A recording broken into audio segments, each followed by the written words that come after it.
இயேசுவில் அன்பார்ந்த சகோதர சகோதரிகளே, பிரான்ஸ் நாட்டின் சார்லஸ் பிளாண்டின் என்பவர் டைட்ரோப் வாக்கராக கருதப்பட்டவர். அதாவது ஒற்றை கயிற்றின் மீது நடப்பவர். விஞ்ஞானமும் அறிவியலும் அதிகம் வளர்ச்சி அடையாத காலத்திலே கனடா நாட்டிற்கும் அமெரிக்க நாட்டிற்கும் இடையே இருக்கின்ற மிக ஆபத்தான நயகரா நீர்வீழ்ச்சியின் மீது ஒற்றை கயிற்றில் நடந்து பல சாதனைகளை புரிந்தவர். இவர் இந்த ஒற்றை கயிற்றில் நடந்தது மட்டுமல்லாது, இந்த ஒற்றை கயிற்றிலே நடக்கின்ற பொழுது கண்களை கட்டி நடந்து, தன்னுடைய தோள் மீது ஒருவரை உட்கார வைத்து நடந்து, இன்னும் ஒற்றை கயிற்றில் நடக்கின்ற பொழுது இடையிலே ஆம்லேட் கூட சமைத்து பல சாதனைகளை புரிந்தவர். இவர் ஒரு முறை இவ்வாறாக இந்த ஒற்றை கயிற்றிலே இந்த நீர்வீழ்ச்சியின் மீது நடந்த பொழுது மக்கள் அனைவரும் கரங்களை தட்டி அவரை பாராட்டினார்.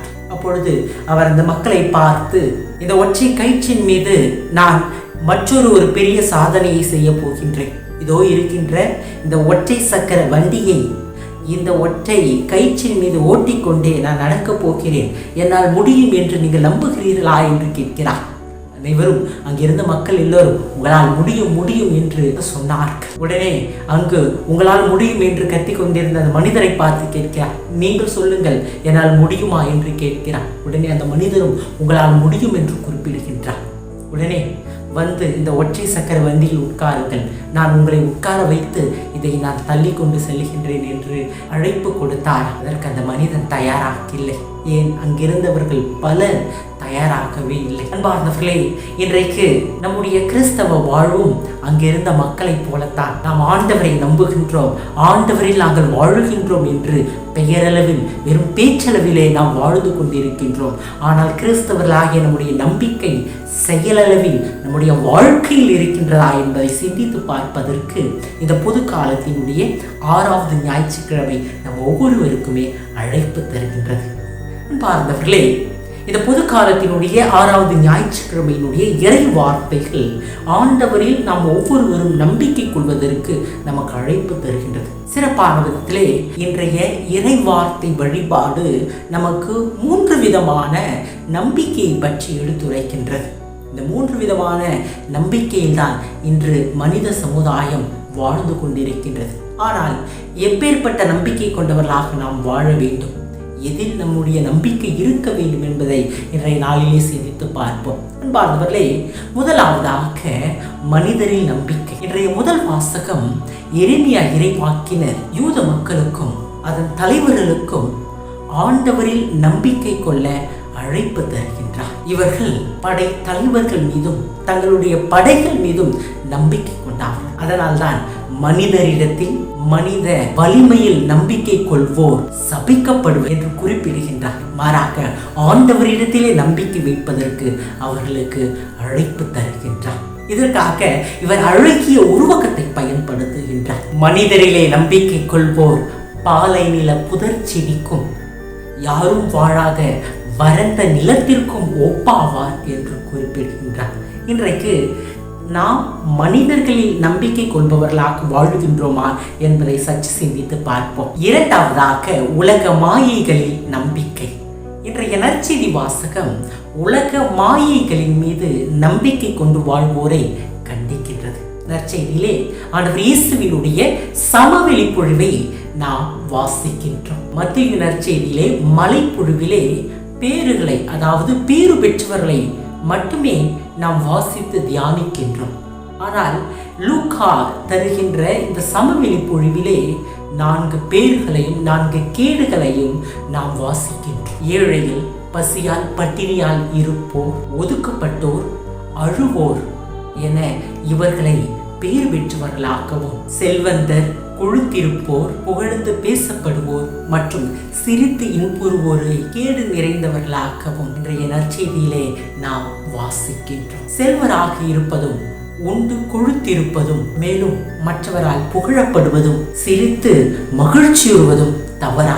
இங்கு செல்வராக இருப்பது தவறல்ல, மாறாக செல்வத்தின் மீதும் உணவின் மீதும் பட்டங்கள் பதவிகள் மீதும் நம்பிக்கை கொண்டு பிறர் என்னை புகழ வேண்டும் என்று நினைப்பதும் அதனால் மகிழ்ச்சியுறுவதும் தான் இங்கு தவறு. அப்படி என்றால் இங்கு நீ ஆண்டவரில் நம்பிக்கை வைக்கவில்லை, மாறாக செல்வத்தின் மீது, உணவின் மீது, உன்னுடைய உடைகளின் மீது, நீ பெறுகின்ற பதவிகள் மற்றும் பட்டங்கள் மீது நம்பிக்கை கொண்டு வாழுகின்றாய். அதனால்தான் இவர்கள் கேடு நிறைந்தவர்கள் என்று இயேசு எடுத்துரைக்கின்றார். அது மட்டுமல்லாது, நீ செல்வந்தனாக இருந்தோம், உன்னிடையே எண்ணற்ற உணவு இருந்தும், எண்ணற்ற செல்வங்களும் பட்டங்களும் பதவியும் இருந்தும் அதை மற்றவருக்கு, குறிப்பாக ஏழைகளுக்கு, ஒதுக்கப்பட்டவர்களுக்கு நீ பகிராமல் இருப்பது தவறு. அதனால்தான் ஆண்டவர் இயேசு கேடு நிறைந்தவர்கள் என்று குறிப்பிடுகின்றார். ஆனால் ஏழைகளோ, ஒதுக்கப்பட்டவர்களோ, அழுபவர்களோ, பட்டினியால் இருப்பவர்களோ இவர்கள் ஆண்டவரில் மட்டுமே நம்பிக்கை கொண்டு வாழ்கின்றார்கள். அதனால்தான் அவர்களை பேர் பெற்றவர்கள் என்று குறிப்பிடுகின்றார். அன்பார்ந்தவர்களே, ஆண்டவரில் நம்பிக்கை கொண்டு வாழ வேண்டும் என்பதுதான் இங்கு மீண்டுமாக உணர்த்தப்படுகின்ற செய்தியாக இருக்கின்றது. ஆனால் செல்வந்தர்கள் உலக மாயைகளின் மீது நம்பிக்கை கொண்டு வாழ்கின்றார்கள். இன்றைக்கு நாம் எப்பேற்பட்டவர்களாக வாழ்கின்றோம் என்பதை சற்று சிந்தித்து பார்ப்போம். மூன்றாவதாக, ஆண்டவரில் நம்பிக்கை. அன்பார்ந்தவர்களே, இன்றைய 2ஆம் வாசகம் உயிர்த்த ஆண்டவர் மீது நாம் கொள்ளுகின்ற நம்பிக்கையே நம்முடைய கிறிஸ்தவ வாழ்வின் அடித்தளம் என்று குறிப்பிடுகின்றது. அதனால்தான் திருத்தூதர் பவுல், ஆண்டவர் இயேசு உயிர்க்கவில்லை என்றால் நீங்கள் கொண்டிருக்கின்ற நம்பிக்கை பயனற்றது என்கின்றார். ஆனால் உயிர்த்த ஆண்டவரில் நாம் நம்பிக்கை கொள்ளுகின்ற பொழுது நாம் நிறைவான ஒரு பயனை பெறுகின்றோம். அதனால் தான் திருத்தூதர் பவுல் குறிப்பிடுகின்றார், நாம் வாழுகின்ற இந்த மண்ணுலகிலே ஆண்டவர் மீது நம்பிக்கை கொண்டு வாழ்ந்து பாவத்தை விட்டு விலகி இறந்தோம் என்றால் நாம் அனைவருமே கிறிஸ்துவில் உயிர் தெழுவோம் என்று குறிப்பிடுகின்றார். இன்று கிறிஸ்துவில் உயிர் தெழுவது நாம் கொண்டிருக்கின்ற நம்பிக்கையினுடைய பலனாக குறிப்பிடப்படுகின்றது. அன்பார்ந்தவர்களே, இன்றைய முதல் வாசகத்திலும் எரேமியா இறைவாக்கினர் ஆண்டவரில் நம்பிக்கை கொள்ள நமக்கு அழைப்பு தருகின்றார். அதனால்தான் ஆண்டவரில் நம்பிக்கை கொள்வோர் நீரோடை அருகே இருக்கின்ற மரத்திற்கு ஒப்பாவர் என்று குறிப்பிடுகின்றார். இவ்வாறு இந்த மரத்தின் வேர்கள் நீரோடையை நோக்கி சென்று பசுமையாய் கனி தருகின்ற அளவுக்கு அந்த மரம் திகழ்கின்றதோ, அதே போல இன்றைக்கு ஆண்டவரிலே நாம் நம்பிக்கை கொண்டு வாழுகின்ற பொழுது நம்முடைய வாழ்வு ஆண்டவரை நோக்கி செல்லும். அப்பொழுது நம்முடைய வாழ்வு நிறைந்த பலனை காணும். அன்பார்ந்தவர்களே, இன்றைக்கு மனித வாழ்வினுடைய அடித்தளமாக நம்பிக்கை இருக்கின்றது. இன்றைக்கு கிறிஸ்தவர்களாகிய நாம் ஒவ்வொருவருமே ஏதோ ஒன்றில் நம்பிக்கை வைத்திருக்கின்றோம். நம்மோடு உடன் வாழ்கின்றவர்கள் மீது நம்பிக்கை கொள்கின்றோம்.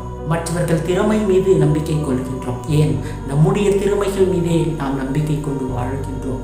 பொருளின் மீது நம்பிக்கை, பணத்தின் மீது நம்பிக்கை, நகைகளின் மீது நம்பிக்கை, உணவின் மீது நம்பிக்கை, உடைகளின் மீது நம்பிக்கை என்று நாம் மற்றவர்களிடத்திலும் மற்றவைகளிலும் நம்பிக்கை கொண்டு வாழ்கின்றோம். ஆனால் நம்முடைய நம்பிக்கை எங்கு இருக்க வேண்டும்? நம்முடைய நம்பிக்கை ஆண்டவரில் இருக்க வேண்டும். அன்பார்ந்தவர்களே, பலர் தங்களுடைய திறமைகள் மீதும் திறன்கள் மீதும் நம்பிக்கை கொள்ளுகின்றார்கள். தங்களுடைய ஆற்றலினால், திறமையினால் எதையும் சாதித்து விடலாம் என்று நினைக்கின்றார்கள். ஆனால் இது அகந்தையிலும் தோல்வியிலும் மற்றும் ஆபத்திலும் சென்று முடியும். டைட்டானிக் கப்பலின் கதையை நாம் எல்லோருமே நன்கு அறிவோம். மனித ஆற்றலினுடைய சக்தியாக, மனித பொறியியல் அதிசயமாக திகழ்ந்தது இந்த டைட்டானிக் கப்பல். ஆனால் மனித ஆற்றலுக்கும் ஒரு எல்லை உண்டு, மனித திறமைக்கும் ஒரு எல்லை உண்டு என்பதை அந்த கப்பல் முழுகுவதில் நாம் அனைவருமே புரிந்து கொள்ளலாம். அன்பார்ந்தவர்களே, மனித உறவுகள் முக்கியம் என்றாலும் மனித உறவுகள் மீது மட்டுமே நம்பிக்கை கொள்வது பல தருணங்களிலே நமக்கு ஏமாற்றத்தை தரும். மனித உறவுகளை நம்பி ஏமாந்து வாழ்க்கையை தொலைத்தவர்கள் பலர். ஏன், விவிலியத்திலே இயேசுவோடு உடன் வாழ்ந்த யூதாஸ் காரியாத்து செய்த செயலை நாம் எல்லோருமே நன்கு அறிவோம். வெறும் 30 வெள்ளிக்காசுகளுக்காக ஆண்டவர் இயேசுவையே காட்டி கொடுத்தார். பணத்தின் மீது, அந்த வெள்ளி காசுகளின் மீது அவனுடைய நம்பிக்கை இருந்தது, ஆண்டவர் இயேசுவில் இல்லை. அன்பார்ந்தவர்களே, உறவுகளை, நம்முடைய திறமைகளை, திறன்களை நம்ப வேண்டாம் என்று நான் சொல்லவில்லை. ஆனால் உங்களுடைய முழுமையான நிறைவான நம்பிக்கை ஆண்டவரில் இருக்க வேண்டும். உங்களுடைய நம்பிக்கை ஆண்டவரில் இருந்து துவங்க வேண்டும். திருப்பாடல்கள் 118:8 கூறுவதைப் போல, மனிதர் மீது நம்பிக்கை கொள்வதை விட ஆண்டவரிடம் தஞ்சம் புகுவதே நலம். அன்பார்ந்தவர்களே, இன்னும் சிலர் பணத்தின் மீது, செல்வத்தின் மீது, பொருளின் மீது தங்களுடைய நம்பிக்கை கொண்டு வாழ்கின்றார்கள். இந்த பணமும் பொருளும் செல்வமும் நிலையற்றது. இவை அனைத்தும் ஒரு நாள் அழிந்து போகும். ஒரு இயற்கை பேரழிவோ அல்லது ஒரு எதிர்பாராத சூழலோ ஏற்படுகின்ற பொழுது இவை அனைத்தும் நம்மை விட்டு மறைந்து போகும். ஆனால் ஆண்டவர் என்றும் நிலையானவர். ஆண்டவருடைய அன்பு என்றும் நிலையானது. அவர் எப்போதும் நம்மோடு உடன் இருப்பவர். அவரில் நாம் நம்பிக்கை கொள்வோம். சாலமோன் அரசரை நாம் பார்க்கின்றோம். அவரிடம் செல்வம் இருந்தது, ஆனால் இறைவனிடத்தில் அவர் தன்னுடைய நம்பிக்கை வைத்தார். அந்த செல்வத்தை காட்டிலும் இறைவன் மீது, இறை ஞானத்தின் மீது தன்னுடைய பற்றையும் நம்பிக்கையும் வைத்து வாழ்ந்தார். அன்பார்ந்தவர்களே, இன்றைக்கு நம்முடைய நம்பிக்கை எங்கு இருக்கிறது? எதில் இருக்கிறது? பணத்தின் மீதா, செல்வத்தின் மீதா, மனித உறவுகளின் மீதா, அல்லது மனித திறமைகளின் மீதா, திறன்களின் மீதா? சற்று சிந்தித்து பார்ப்போம். ஆண்டவரில் நம்பிக்கை கொண்டு வாழ்வோம். அன்பார்ந்தவர்களே, ஒரு முறை ஒரு வீடானது தீப்பற்றி எரிந்து கொண்டிருந்த பொழுது அந்த வீட்டில் இருக்கின்ற அந்த சிறிய மகன் கூரையின் மீது இருந்தான். அவனை சுற்றி எல்லாம் பற்றி எரிகின்றது. அந்த கூரையின் அருகே அவனுடைய தந்தை இருந்து கொண்டு, குதி மகனே, உன்னை பிடித்து கொள்ளுகின்றேன் என்று கூறினாரா? அதற்கு அந்த மகன் அழுது கொண்டே, அப்பா, நீங்க எங்க இருக்கிறீங்கன்னு எனக்கு தெரியல, எங்கும் புகை மூட்டமாக இருக்கிறது என்று கூறினார். அதற்கு அந்த தந்தை சொன்னாரா, எனக்கு உன்னை தெரிகிறது, நீ குதி, நான் பிடித்துக் கொள்கிறேன் என்று சொன்னாரா? அந்த மகன் யோசித்து கொண்டு அழுது கொண்டே குதித்தாரா. தந்தை அவனை இருக்க பிடித்து கொண்டாரா? அன்பார்ந்தவர்களே, இன்றைக்கு நாமும் பல தருணங்களிலே நம்முடைய சந்தேகம், பயம், நோய், எதிர்பாராத சூழல் போன்ற தீக்களால் சூழ்ந்திருக்கின்றோம். அப்பொழுதெல்லாம் ஆண்டவர் தன்னுடைய கரத்தை விரித்து நமக்காக காத்திருக்கின்றார். நம்முடைய நம்பிக்கையால் நாம் குதிக்க வேண்டும். அவர் நம்மை தாங்கிக் கொள்வார். ஆண்டவர் எங்கே இருக்கிறார், என்ன செய்கின்றார் என்று நமக்கு தெரியாமல் இருக்கலாம். ஆனால் ஆண்டவர் நம்மை பார்த்து கொண்டிருக்கின்றார். நாம் செய்வதெல்லாம் அவரில் நம்பிக்கை வைத்து நம்முடைய வாழ்வை அவரில் அர்ப்பணிக்க வேண்டும். நீதிமொழிகள் 3:5 கூறுவதைப் போல முழு மனதோடு ஆண்டவரை நம்புவோம். அவரில் வாழ்வு இருக்கிறது. இறைவன் நம் ஒவ்வொருவரையும் ஆசீர்வதிப்பார்.